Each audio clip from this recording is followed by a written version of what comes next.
باز یک قصه خیلی عجایب بر همه شما. السلام علیکم دوستان عزیز، برادران و خواهران. از شما خواهش قصه را تا آخر خوب گوش کنید. بعداً در مورد این قصه فکرهایتان را در کامنتاریا نویسید. خداوند از همه شما راضی باشد. اکرم جان دختر زیبایی را فاتحه کرده بود که نام داشت نرگیزه و او را پیش چشمانش آورده شاد و خرسند میشد. با خود میگفت خدا را به حساب شکر که دختر زیبا و پرتربیه را نصیب من کرده است. با تو نیز وقتی کم ماند، برای همین باید شب و روز خانه ها را به ترتیب درآورد. دیوال ها و کوچه و حولی را آهک کرد و برای کم استراحت کردن در تخت نشین حولیشان استراحت میکرد. همین وقت دوستانش آمدند. ای شیر بچه، برای چی با حشر ما را دعوت نکردی؟ آخر می آمدیم برای تو کمک میکردیم. ما نمیخواهیم پیش از تو افگار شویگویان حزد و شوخی میکردند. اوه زیباگی خانه را بین، برای خودت بلا هستی بلا میگفتند. دوستی اکرم آیبی گفت گپ نیست بر تو دوستم، اکنون از یک مشکلی برکنار شدی. بعد توی دیگر هر کجایی که دلت میخواهد میروید با همراهی همسرت. دوستانش با حزد و شوخی اکرم را برای نشستن شبانه با دوستان دعوت کردند. اکرم نیز این را زیاد میخواست. آخر طول چند وقت میشود که به هیچ کجا نبرآمده است. چند روز بعد باز به کار میرود. او میداند که بعد اولیدار شدن تا 40 روز نباید به هیچ کجا رفته نمیتواند.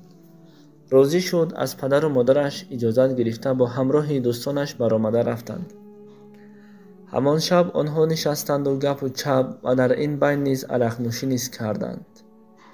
اکرم جان خود را کلاً گم کرده بود. او صبح بر وقت خسته چشمانش را باز کرده بیند که در جای خوابش مطلقا بیگانه هست و در بر او یک زن خواب بود که از خودش 15 سال کلان بود. او خودش نمیدانست که به این جا چه خیل آمده است. او با سبب زیاد نوشیدن عرق نمیدانست که چگونه به این گناه دست زده است و برای گناه کلان کردنش سخت پشیمان بود.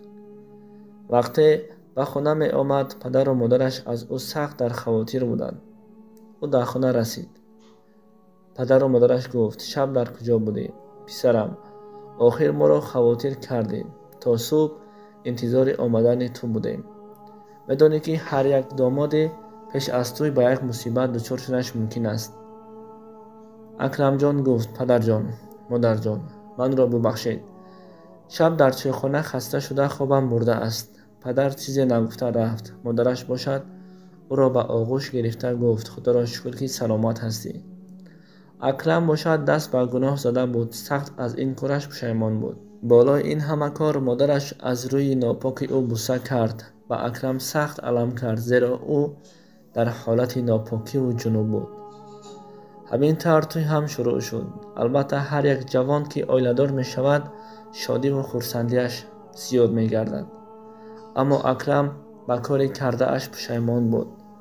آخر او با دختری که حالا دستانش را نگرفته است خیانت کرد. تو شد همه شاد و خرسند بودند. اما هر صبح اکرم ناراحت بود و از کاری کرده اش دائما پشیمانی می گشت. نهایت همسرش نرگیزه حامله دار شد. بعد از گذشتن روزها اکرم به این شاد است، ولی گناهی که او دست زده بود دائما عذابش میداد. با گذشت وقتی تولد شدن نیز فرا رسید. نرگیزه را عذاب تولد شدن کودک اذیت میداد. اکرم به نزد مادرش آمده دستان مادر را بوسه کرد و گفت اینقدر عذاب نباشد این تولد کردن. از من راضی شوید مادر جان گفته گریه میکرد. عذاب مادر در تولد.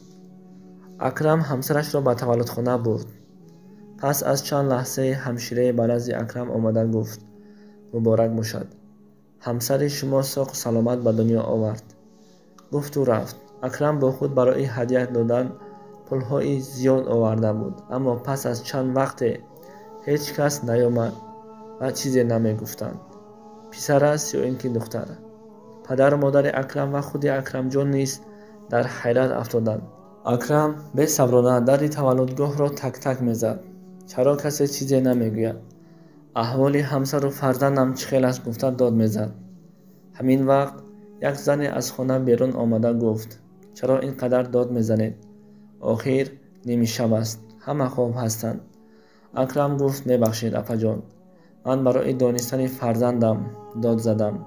گویید فرزندی من پسر است یا اینکه دختر؟ این زن مدت چیزی نگفت، خب کرد، ایستاد و گفت شما شوهر نرگیزه می باشید؟ اکرم گفت بله، من شوهرش هستم و از کیسه اش پول گرفته به سوی زن دراز کرد.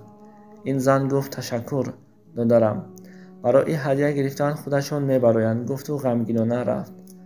اکرم فکر میکرد این حالی بیخوابی باشد که چنین رفتار با این اکرم کردند و به این زن اهمیت نداد. همشیره دیگر آمد گفت فرزند شما؟ گفت و کمی خب کرد و گفت پسر است. اکرم جان از خرسندی دیگر نمیدانست که چی کند. می گفت پسر است؟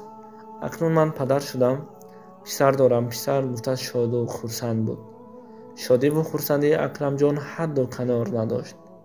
این همشیره گفت دادر جان التماس شب است بس کنید، اکنون به خانه اتون روید، پسرتان را با همسرتان فردا صبح میبینید.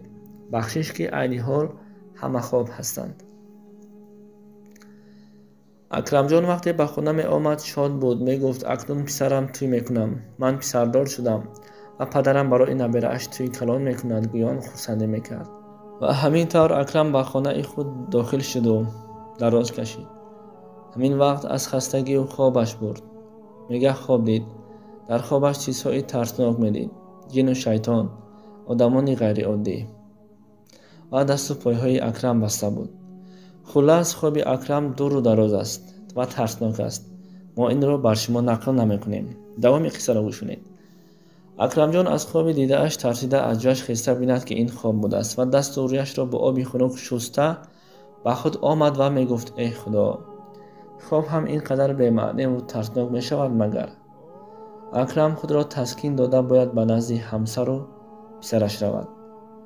آماده شد، راست به سوی تولدخانه رفت. اما متاسفانه همسرش او را خرسندانه از تریزه پیشواز نگرفت و حتی رویش را نیز نشان نداد.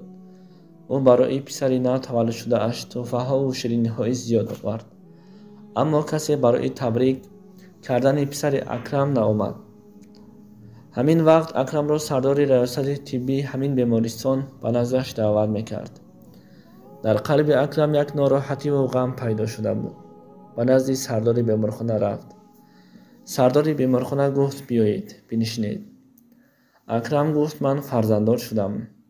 از شب تا حاضر چرا پسر من را به من نشان نمیدهید؟ سردار بیمارخانه به یک همشیره گفت فرزند اکرم را بیارید.